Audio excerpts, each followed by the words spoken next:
I ended up doing a second book. The second book, I realized that a lot of people, they don't have a lot of positive people around them. You know, some people have low self-esteem, they've been through a lot. I just started helping people do the same thing I was doing at the time.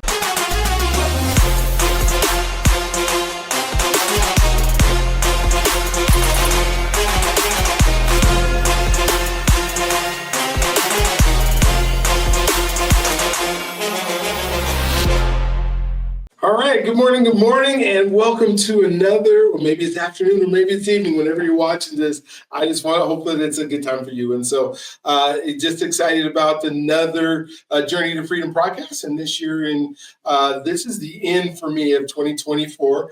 As of recording this, we are on Christmas Eve in 2024. I have decided that this year we would record 100 Black men and kind of find out what success means to them and what they're doing.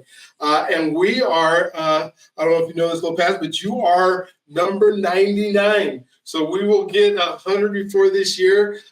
So just excited about what that means and what that brings to our lives and what we get to do. And a lot of it is just the stories that are being told. If I'm going back, I was just talking to the person who helps me produce and develop these things. And I said, what we're going to begin this year is we are going to highlight each week, I said, maybe we'll do Tuesday and Thursday, highlight 2 of these interviews and kind of talk about some of the best things that have happened from them, because I've learned just so incredibly much from hearing other people and what they were able to accomplish and what they were able to do in their life that I believe, at least for Black men in this country, has been stacked against us.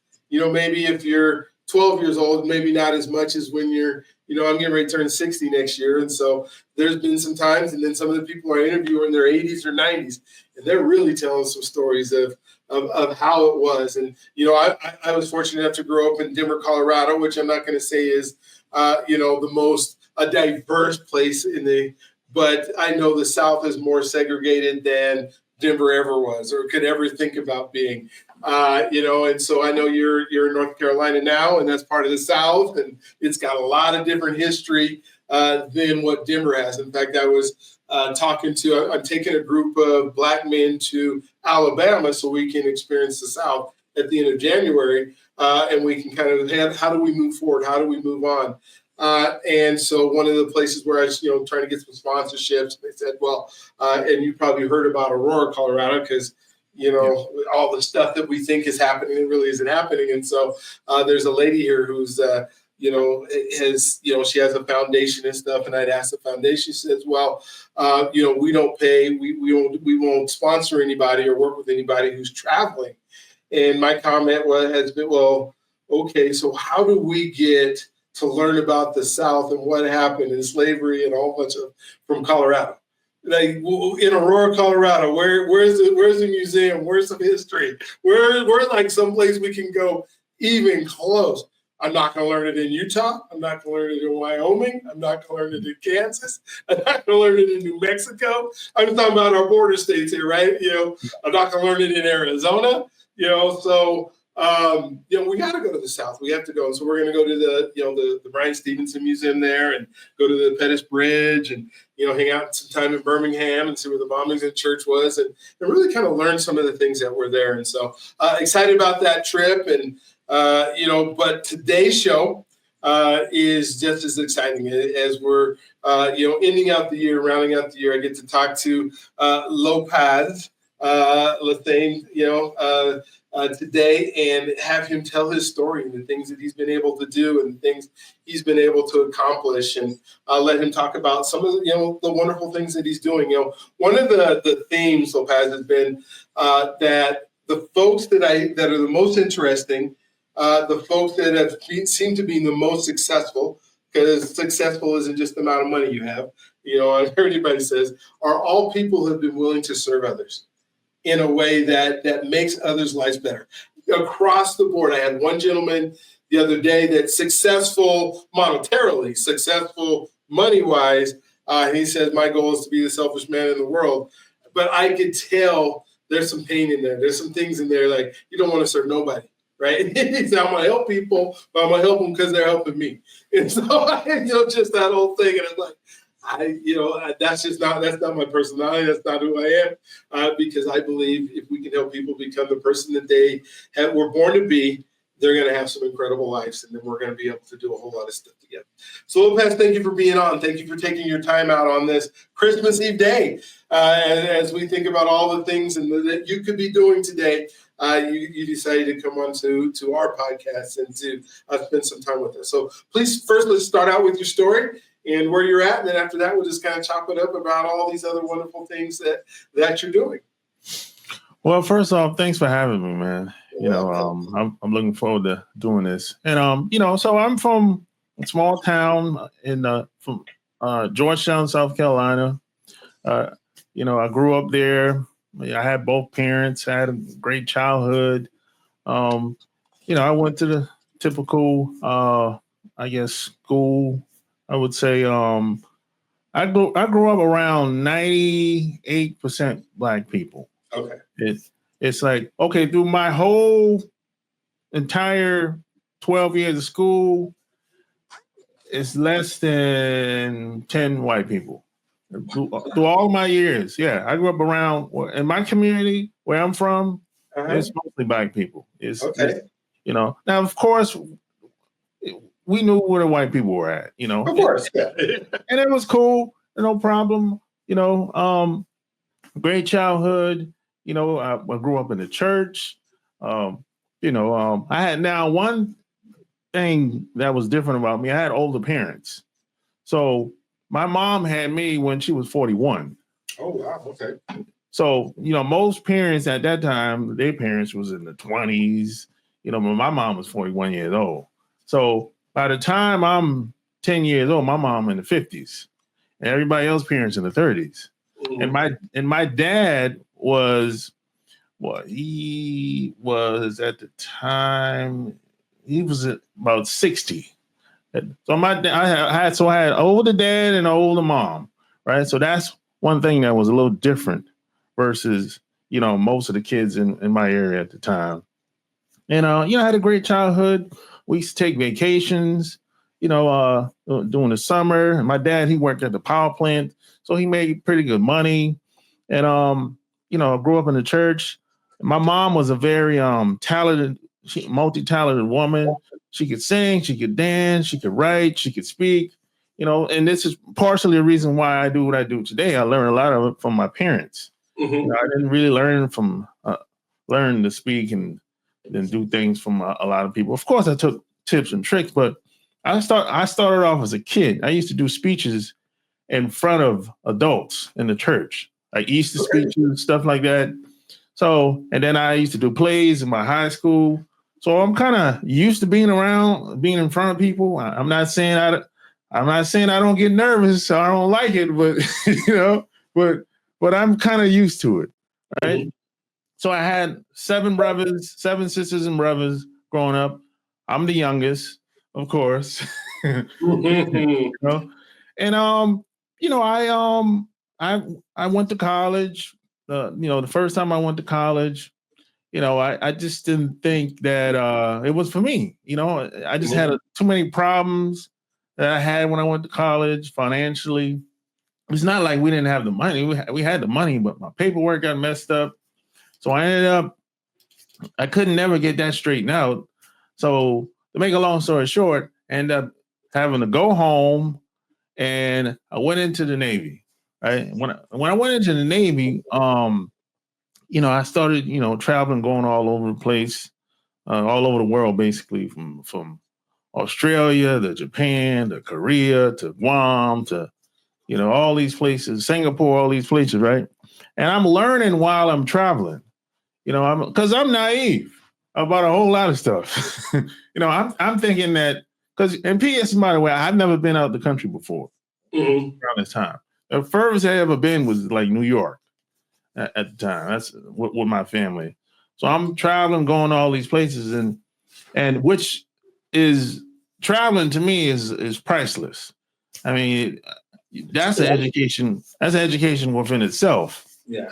So I'm learning, traveling, and meeting people along the way, and I'm just basically trying to find something that I like to do because basketball was my first love growing up.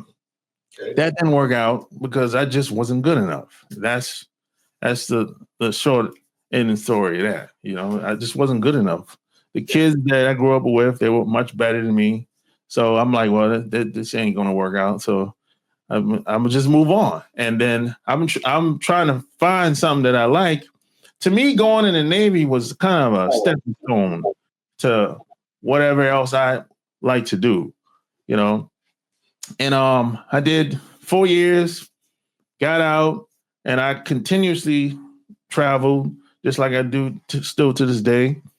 And I it probably took me about 7, 8 years to figure out that, hey, I like technology. I like computers. I like taking computers apart and putting them back together. I like fixing people's computers. So I went back to school, and I took I enrolled in the IT, computer science, and then when I graduated, I was still traveling, still meeting people, and I met this lady on MySpace back in the day. If that's how long I've been around, that's how long I've been online, and this lady was like, "Hey, I this is what I do. This is what I do to make a living online or whatever." And at the time, I had me a full-time job at Bank of America. Mm-hmm. So, but I never could make enough money to pay my bills. I was always $100 left, $50 left, $20 left. And if anything happened, I have no money left. So now I got to go and borrow money from, people at my job, or I call my sister or brother, and they 4 hours away, Mm-hmm. So this lady that was on MySpace, she said, "Hey, send me your number. I'll call you, and we'll talk about it, and I'll tell you exactly what I do." So I talked to her. She she ended up introducing me to some guy that was a multimillionaire. He had a publishing company at the time. Mm-hmm. He had newsletters from weight loss to making money to stocks to Wall Street, at the time. And he had like 10 books published at the time. And he said, "Hey, man, this is what I do. I started a company like 20 years ago." And he said he got into direct sales at the time. And at the time, I was like, what's direct sales? What is that? And he said, "Oh, the company Avon, Melaleuca, and Shackley." Yeah. Yeah. So I was like, "Oh, okay, yeah, I know what you're talking about." He said, "I got involved with these companies like 40 years ago." So I said, "Oh, okay, I know people that got involved, but I didn't really necessarily know how it works." So eventually, to make a long story short, I got involved with them, and he showed me how to market and promote myself and services. Mm-hmm. It could be, well, at the time it was offline because I wasn't really online yet. Now, the only reason I had a MySpace account at the time is because of music. MySpace, back in the day, MySpace used to be big with music. MySpace back in the day was, I guess you could say, the Facebook. Yeah, it was close. That Napster, right, was music. So yeah. So he showed me how to promote and market myself and products and services, and so I started a YouTube channel, right, for fun. I like, hey, I'm gonna just do a video when I go to Japan, just for the heck of it, right? And that one video took off. I got 1 million views. No way. I got 1 million views. Yeah. I got 1 million views from that one video. And at the time, I'm like, "Oh, I don't know what I'm supposed to I'm like, oh, that's cool. I went back to sleep. What's that mean? Okay, how not making no money on it, right? Yeah. So see, I didn't really know what I was supposed to do. Mm-hmm. Well, I just knew that I posted the video like 5 months ago. It took off. Then after that, somebody told me the rapper Drake made the video go viral. Somebody told me that. I don't know how true that is, but that's what I was told. The rapper Drake and another rapper out of Chicago made the video go viral. But I'm like, hey, I don't know, man. I'm asleep. I'm going back to sleep. So the next day I woke up and I had one of my old friends that I was in the Navy with. He sent me an email, and I started getting another email and other emails from other people that I haven't seen in like 10 years. Mm-hmm. Right. So they're finding me through this video because we have no way of contacting each other. I don't know anybody's phone number. They don't know my phone number. Right. So I was like, oh, I can actually. So someone told me, oh, I can actually connect with people like this. I can build relationships with people like this, even if I'm not trying. Right. Yeah. So I told my buddy, hey, I sent him my phone number, and he was like, so I asked him, hey, how'd you find the video? He said it just showed up in his feed when he was scrolling on YouTube. So I said, oh, see, at the time, I didn't know anything about algorithms. I didn't know anything about that. Yeah, none of us did, right? This is the beginning days. Yeah. So I said, oh, okay, so that's how it works. You just, because they said, well, algorithm will show certain videos based on videos that they show. I said, oh, okay, that's how that works. So I just basically, this was like a case study for me at the time. And I just, people started asking me, okay, how'd you, I started doing more videos like that, me traveling and going to conferences and stuff like that. And people started sending me more emails and started asking me, hey, how'd you do that? How'd you meet these people? How'd you go places like that? How to make money? So I just started helping people do the same thing I was doing at the time. And so I said, so then I wrote a book. Okay. So then I wrote a book, right?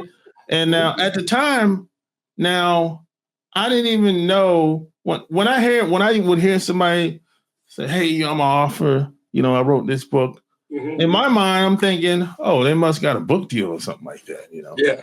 I don't know, whatever. But this girl came to my house and was like, hey, you need to publish this. Because I had a Word document that I used to write all the time. I had probably like, maybe 10,000 words. She said, hey, you need to publish this. I was like, well, how do you do that? She said, you can self-publish. And I was like, oh, for real? I didn't know that. You do that? Yeah. So I went online, I searched in I think this was Yahoo at the time. Okay. I searched in Yahoo at the time. And I ended up using createspace.com at the time, So I just and then I ended up using somebody to do the cover and the format, the document, and I uploaded it to CreateSpace. And the first book did okay, but for me, this was like a test just to see if it would work or people would buy, because I'm like, people said they would buy it, but I was like, I don't know, So it did okay, right? Then and I ended up doing a second book, right? And the second book, I realized that a lot of people, they don't have a lot of positive people around them. Some people have low self-esteem. They've been through a lot. They don't have the best environment. They don't have a lot of positive people around them. So So the second book, what I focus on, building self-esteem and loving yourself, and putting yourself in the best environment and putting yourself first. And I focus on building. That's why I call the second book Love Can't Wait. Love Can't Wait. Okay, what was the first book called? The first book was Jesus, right? I love it. Yeah, it's been so long. Yeah, and the reason why I focus on to talk about self-development is because a lot of people have, the first book is called A Chicken's Guide to Having Women Beg for You. Uh-oh. The Chicken's Guide to Having Women Beg for You. Okay. Yeah, the Chicken's Guide to Having Women Beg for You. Yeah. Okay. So the reason why I focus on that, because, I've learned that once I left my parents' house, I learned that people are different. Mm-hmm. People aren't like my family. And I'm not saying that's always a bad thing, but where I'm from, it's kind of like everyone looks out for each other. We got your back, whatever you need. Hey, if I can help, if I can't help, I'll call somebody, whatever. But when I left the house and started traveling out in the world, it's not really like that. And I'm not saying you can't find people that's like that, mm-hmm. But for the most part, it's usually trial and error, especially if you were naive like I was at the time. It's like it's people are just different, because I'm from, like I said, I'm from a family where, I have a loving parents. I got brothers and sisters. I'm the youngest. I grew up, I had a wonderful childhood. It was like, it was kind of like the Cosby Show. A lot like it. But the only difference is I'm in the country. Mm-hmm. That's the only difference, And I realize that it's different out there. It's not the same. I can't. It's probably not best to assume anything until proven otherwise. Mm-hmm. So okay. So back to the second book. Once the second book came out, it took off. It took off. I ended up. I think, but the second thing happened again. I had a second video that took off, and that second video kind of launched the second book. And I think at the time I had like you could download the book, and I had the paperback. So I ended up selling, I don't know, probably 20. I stopped counting, probably 20,000 copies, right, of the second book. Mm-hmm. And I just kept going and just kept doing more videos, kept helping people. And you got to think about it. At the time, I'm still working my full-time job doing this. And what was your full-time job? I was working at Bank of America. Okay. Yeah. Gotcha. So I would work. The videos you were sending out, what were they about? Were they just like the things we think of viral videos today, where it's just like a guy skateboarding down the street and holding a spray can? No. At the time, mm-hmm. And this is another thing. I was basically doing. I didn't even show my face. Okay. On those videos. I had a microphone. I was just talking about my everyday experiences, working, taking trips, and then and another thing I would do, some of the questions I would get, I would use those as a response in the videos. Okay. So that's where most of my videos, the video ideas came from. I was basically responding back to people from the emails I would get at the time. Yeah. And so I just kept going. And I decided that since the channel was taking off and most of the feedback I was getting was coming from this channel, I would just keep going with it, and I would let the direct sales stuff go. I let that go, and that company ended up going out of business anyway. So go figure, you know. Yeah. So I just kept going and I kept going, and people started over. I probably like 20, just before the pandemic, I would say, is when things started to change. People said, "Hey, I want you to teach me how to promote my real estate business.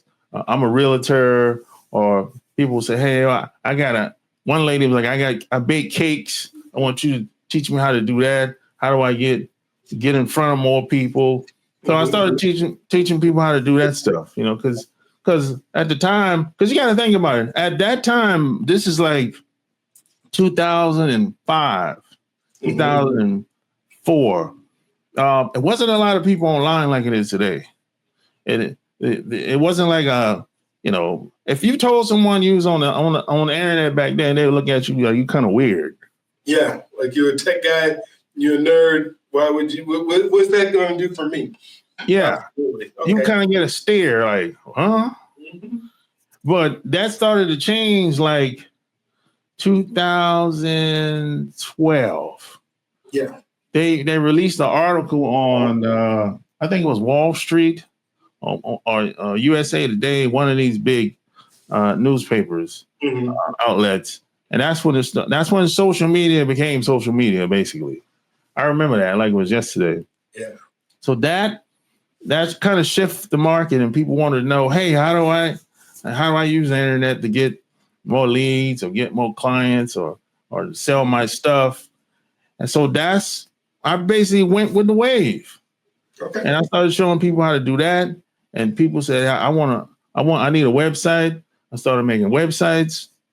And I just pretty much kept doing it, man. And then, I ended up coming out with another book, Boss Life Secrets. And I was like, this is probably going to be the last book. At the time, that's what I said anyway. Now I got one more book. That's going to be the last one as far as the meeting people goes. And the reason why I say that is because the book that I'm writing now is basically it explains my overall strategy, how I met people while I was traveling, how to promote yourself, the traps to avoid, and all that stuff,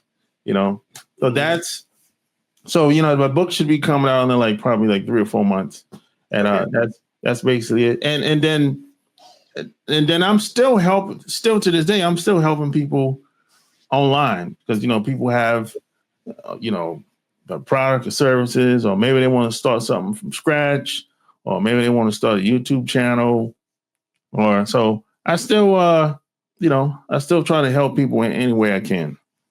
Cool. Well, if you go to LopazeLasane.com, what do you get? Well, basically, you're gonna it's like a business card. You're gonna find out more about me and what I do and what I can do to help you. If you need a website, if you need to learn how to promote whatever you have, or maybe you don't know how to do it. Maybe you need some advice, or maybe you need some help with AI. That's what my website is all about. Gotcha. Well, I see I help business owners turn ugly websites into cash. Yeah. Oh, I love it. I love it. So when we think about, and thank you for sharing your story. That was great to kind of get this overview of where you're at and what you're in. And so you're definitely a published author of several books out there. You are serving others by helping them become the people that they need to be. How did your identity get shaped to become that person that could do these things to be able to help people? What was it about you that's different than the other folks that you grew up with, or the other folks in your school, high school and a little bit of college, that's different from them that allowed you to excel in this way? Well, this was my plan B. I don't have no other option.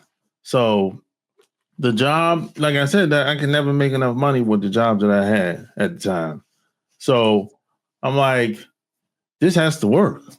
I mean, and I knew at the end of the day, I have to know how to promote myself.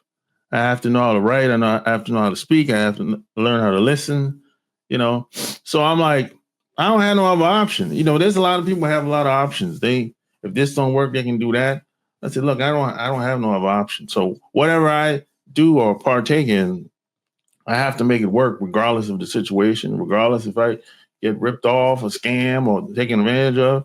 I still have to make it work because I don't have no soft blanket. that's over. My parents sit me down when I was 19 and said, "Hey, we done the best we could. We can't do no more. So you're gonna have to figure. We gave you the tools and everything we know to the best of our ability. So you're gonna have to go out and get out there and figure some of this stuff out on your own." And they said, we can only tell you what we've experienced and what we been through. We can't tell you anything about what happens in Japan. We ain't never been there before. So when they gave me that speech, I said, hey, so it's I guess that's it. I have to that's it. I gotta go. I gotta go get it. I gotta make it happen. And I know I couldn't do it by myself. I know it was going to take people.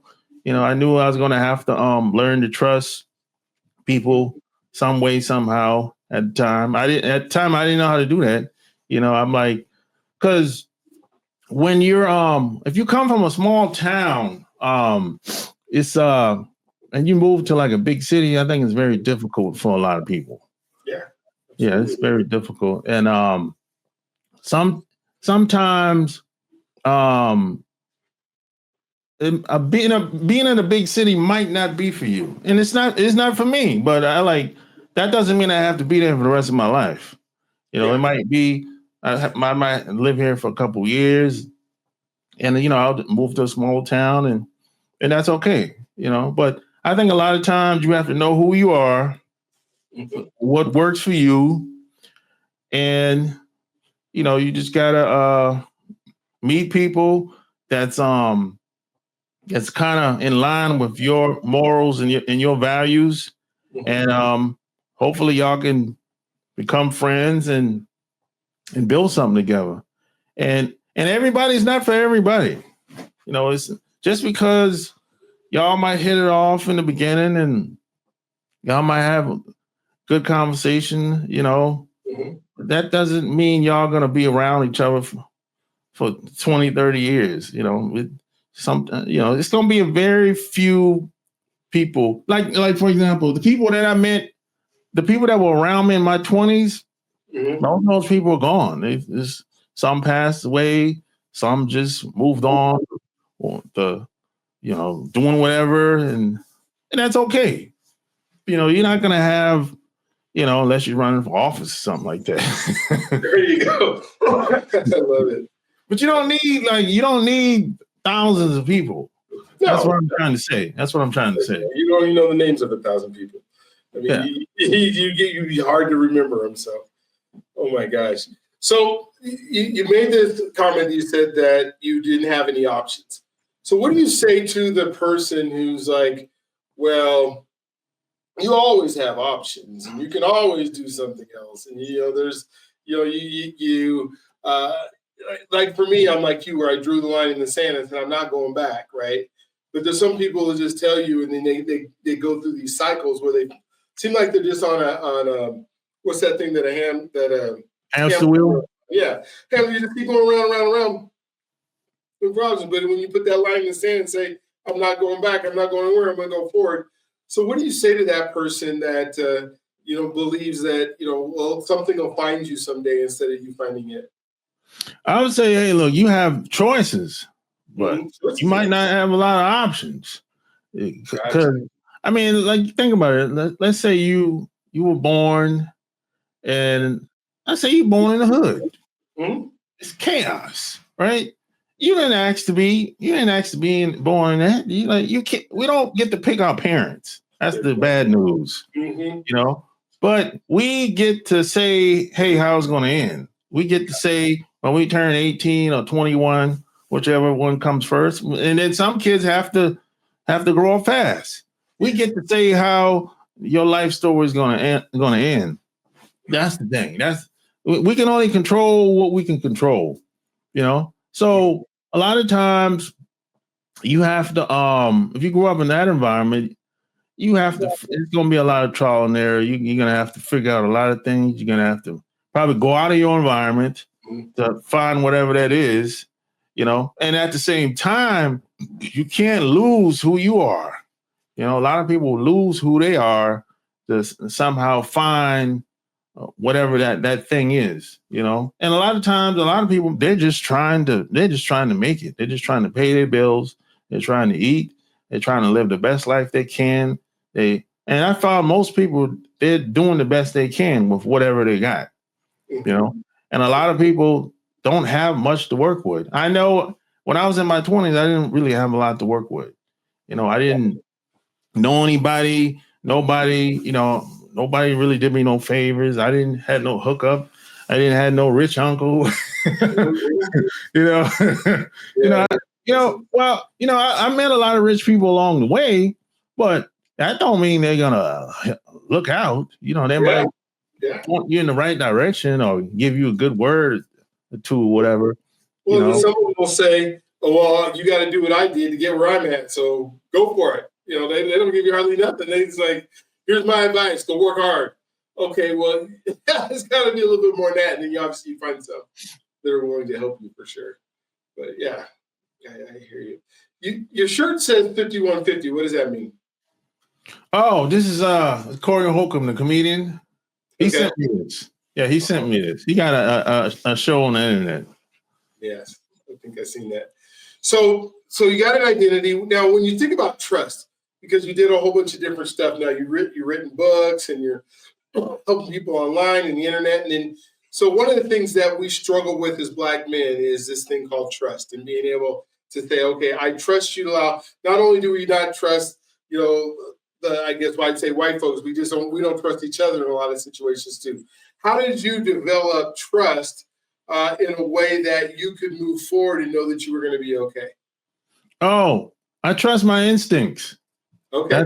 That's what I do. I trust my instincts. So, well, first of all, in order to trust your instincts, you have to trust yourself first. Yes. So I trust my instincts. I know when something ain't right. Mm-hmm. If I'm sitting down talking to somebody about anything, it doesn't matter what it is. Well, let's say we're conducting some type of business or whatever. And let's say we agreed to something before we met up. And then when we actually met up, there's a slight change in something, right? I'm willing to say no and leave if things ain't right, if I have some type of doubt. If I get that feeling in my stomach and in my soul, like some people like to say, I'm willing to leave. I'm not really and another thing, I'm not attached. I don't get attached to anything that can't love me back or any person that don't have the mental capacity to love me back. Okay. I don't get attached to it because I know, it can be manipulated in some type of way. So I try not to get attached to a lot of things, especially material things, because it can be taken away like tomorrow. Oh, yeah. As quickly as you got it, it can disappear. Yeah. So I trust my instincts and I try not to get attached to anybody or anything that can't love me back. What does success mean to you? To me, it's like if I have enough money to do what I want to do, pay my bills, be around the people that I want to be around, and move like I want to move, and I can say no that was success. That's success to me. I can say no. I can go. So I'll give you an example. I can go for an interview, right? Mm-hmm. And the interview going well or whatever, and then they'll then at the end of the interview they might say something that's it goes left and goes somewhere else. I'm like, huh? That we didn't say that. You didn't say that over the telephone. Mm-hmm. Mm-hmm. All right. I'm willing to say thank you for your time. I'll have to think about it. I don't. Again. I don't like to get attached to anything because if there's some people that have to say yes, and I understand that because I've been there. That's why. The more options you have, the better. You're because see, I wish, and I kind of wish I would have followed my parents with this at an early age. Because my parents told me that you have to learn this stuff early. You got to stop depending on people. You have to learn to take care of yourself, regardless of the circumstances and what's going on in the economy and all that stuff or whatever. And they say, but you're not going to be able to do that without people. You can't do everything by yourself. Yeah, no. When is the last time you remember where you had to say yes? Man, that's probably about. I know we all been there where we haven't been successful enough. Yeah. And 14 years ago. Okay. Yeah, 14 years ago. Yeah, it's been a while. 14 years ago when I think I took a job at UPS. Okay. I took a job at UPS because this is during the pandemic. Yeah, it's during the pandemic. Only because I'm the only person there. So there was no risk of me catching anything. So that's, but yeah, and it was only 3 days a week. I'm the only person in the big building. So gotcha. That's it. Well, you probably could have said no to that if you wanted to. Yeah. We're still doing it, but yeah. Okay. Well, tell me about some experiences that shaped your life. What are some of the things that you can remember that kind of shaped your trajectory or shaped who you are, or some of those turning points where you had to make a decision and the decision you made, right or wrong, just shaped who you are, who you became? I think the church and my parents are like a foundation. Okay. Who I am. Like, regardless of where I go or what I do, that's always my foundation. Because there's been some stuff that there've been some places that I went. I'm like, this ain't really for me, but I'm here because this is just a part of the job. It's like that. I'm like, yeah, I don't really want to be in no club or anything like that. So, but I'm here this is part of the job, and that this is just what comes with it. But once that was over, I moved on, and I didn't have to go to the club no more. But that really stems from the church and how I grew up, my morals and my values. So that stems from my parents and the church, I would say. Gotcha. Tell me about somebody who encouraged you, supported you, helped you right the round path, and then in contrast, share somebody who maybe didn't, but shaped your trajectory by being that negative person or being that person. You obviously don't have to use names, but just kind of tell me about a situation or thing that happened that okay, this is why I get to do what I'm doing, or this is why I wrote my book, or this is why I went down and this pathway, or then maybe somebody you said, hey, you're never going to make it, and then that's why you went down this pathway. Well, man, there's a lot of people that helped me along the way. There's one guy, probably three people really. Okay. It's a author called Tom Burrell. You probably heard of him. Okay. He's he was the first.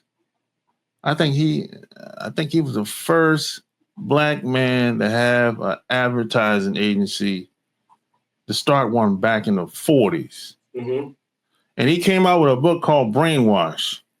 That came out about 10, 15 years ago. Okay. I read that book and I followed him. He used to do a lot of interviews.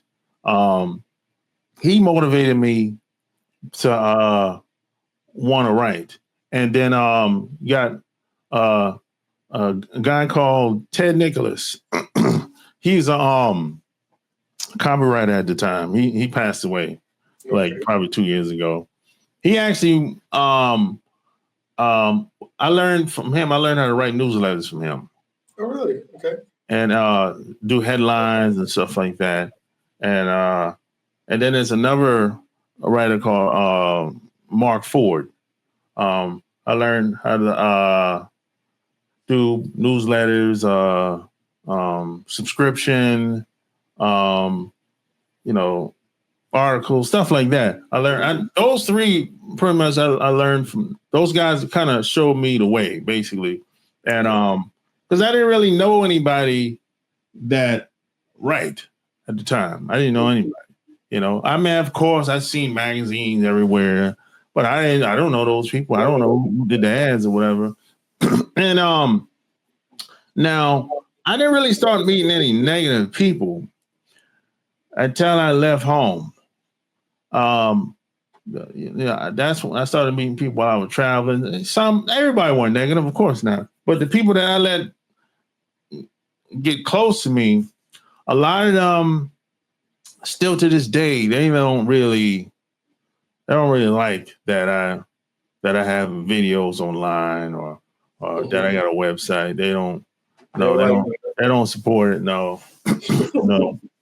They never really even from day one, when I told some people I told them I had a book out after the fact.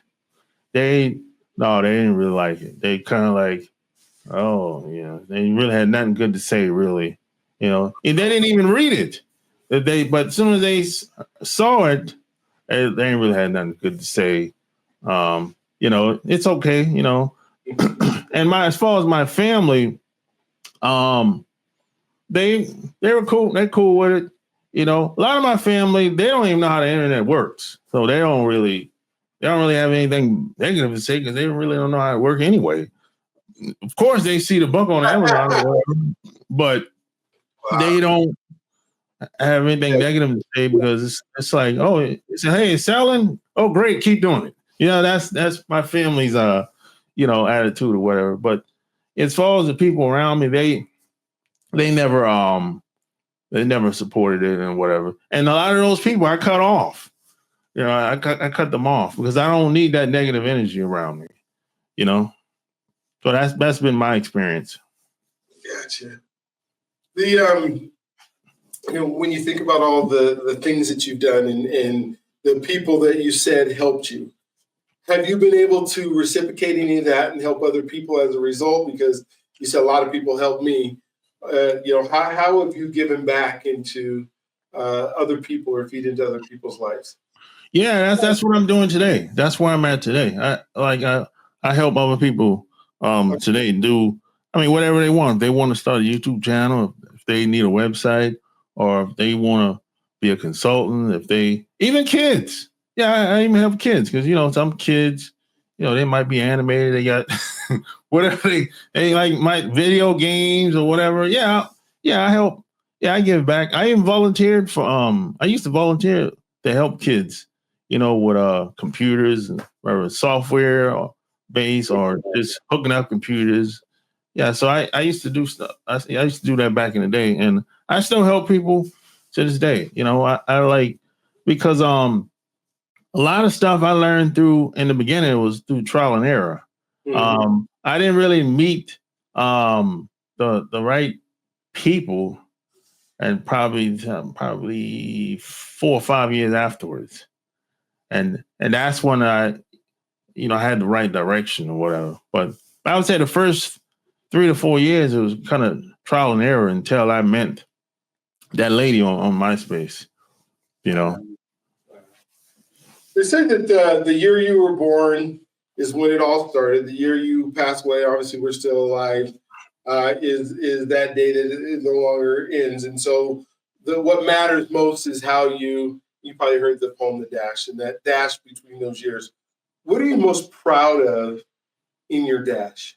Or a couple things that you're most proud of in your dash? And it's still going, so it's not over, but as of to today, I guess. I just think I have the opportunity to work with people that I want to work with, and I actually like showing people how to do things that they want to know. I actually like it, and plus I get to travel different places, meet different people, and and I have options. See, I always want an option. I always have an option to say no. Mm-hmm. And I don't, I always want an option. I never want to be in a place where I'm stuck. I have to say yes. I can't, I gotta go. I gotta pay I gotta take it. I gotta pay the bills. It's like, I don't want to be back to that in that position anymore. So, but I know I can't do it by myself, and I know it's going to take other people. Mm-hmm. And when I was younger, I didn't understand this, but as as you get older and hopefully wiser, you figure out that everything ain't always about you all the time. Ooh, isn't that the understatement for sure? How do you stay healthy? If the average man dies at 70, average Black man in our country dies at 72, what are you doing to prolong that, to make sure that that's not you? When you try to eat the best food you can, boy, that's difficult. If you live in a how you try it? How do you do that? I love it. Difficult. If you live now, if you live in a small town, it's easy because you have a supermarket, you don't get it. yeah. You live in a small town, it's easy, But you try to when you shop, go to try to get the best food you can. It's not easy. The way it is. When I go to the grocery store now, I'll be like, "Geez, Louise, But so you try to you buy the best food you can and try to stay around positive, forward thinking people, And you don't have to have, like I said, you don't have to have 300 people. You don't. Look, if you have 5 to 10 people, that's great. You don't have to have, unless you're running for office. I'm not running for office. You're not. You sure? No. Okay. So, and you kind of moved into this, which is the mental health side of it. Having that positive attitude and being around the right people change your physical health as well. Are they connected, or are they two separate things? No, they're definitely connected. I mean, because we're energy beings. So and I'm an empath. So I pick on people's energy. So I mean, if you're around people with bad energy, that affects your health. So you want to limit the bad energy. Now I know that's difficult because some of us got jobs. We don't work around the most positive people in the world. So if that's the case, if you work around people that have bad energy, or they just tolerating you being there, or maybe it's vice versa, you're gonna have to when you leave that job, you need an outlet. You need to work out or something. And drinking and getting high, that ain't gonna work. That's a band-aid, right? That's not going to do nothing but try to take the the eventual pain away for just a few moments. So that's not going to do anything for you. Hey, we've been talking for about 55 minutes now, which is awesome. I love this. Has been an amazing conversation. What did we not talk about that you wanted to make sure that the listeners here and the subscribers and the people that are going to watch this podcast get to know about Lopaz? I would say, man, like I said, I help people have more options, create more income for themselves online. And if you're thinking about, if you need some advice for that, or you're thinking about doing something, or you just want to live a better quality of life without being feeling stuck. You want more options in life. You want more time freedom or whatever. Just reach out to me, man. I can help. Or maybe you're one of those people. You're a professional. You have something going on already. You just want to do more and get better. Hey, I can help you with that too. That's cool. Well, thank you for being on the show today. Thank you for sharing with us the things that you did. As I say, this is such an interesting podcast to be able to talk to people who are successful, who are doing things, who have that are enjoying life in a way that some of us believe that we can't. And so we learn from everybody who's here. We take success as clues, and we've gotten some and gained some many clues from you today. And so for those of you who are watching, please subscribe. We're going to probably we did 100 this year. We are going to do 100 more next year. And so we're going to continue interviewing people and giving you good content. So hit the subscribe button, hit the notification button. Please share this with folks that you know. If you come across one of these, which is a great interview that would be good for somebody else, I would say ask them, tell them. Somebody says, well, I'm not going to tell anybody without asking. Well, people don't know what they don't know. And if you know it's going to help them, all they can say is, I'm not going to listen to it. I share videos with people all the time, and sometimes they listen to it, sometimes they don't. At least they can't come back to me and say I didn't tell them, because I know there's some things that can help. And so if you find this video something that could help somebody or help somebody become a better person or be able to share with other people, please go ahead and do that. And so I want you not to forget that you, my friend, are God's greatest gift, and he loves you if you allow him to. And we'll look forward to talking to you on the next time. Thank you so much, Lopaz, for being part of our broadcast. I don't know, broadcast or podcast today. So we'll talk to you guys later.